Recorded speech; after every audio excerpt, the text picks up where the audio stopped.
Hi dear friends, welcome to Dips. Today we are going to make a simple beef soup. For that I have taken here 10 shallots, 10 garlic cloves, a piece ginger. You can increase the amount according to your taste. I have taken a 750 gram of fresh beef with bones.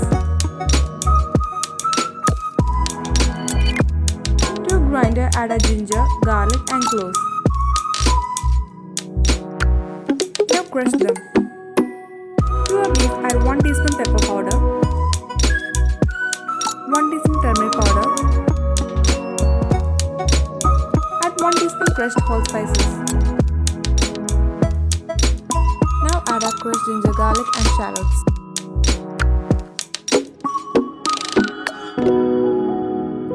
Add 2 cups of water.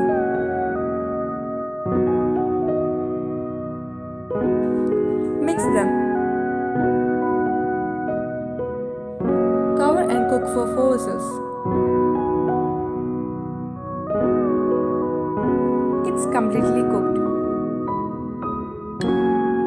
Add some salt and mix.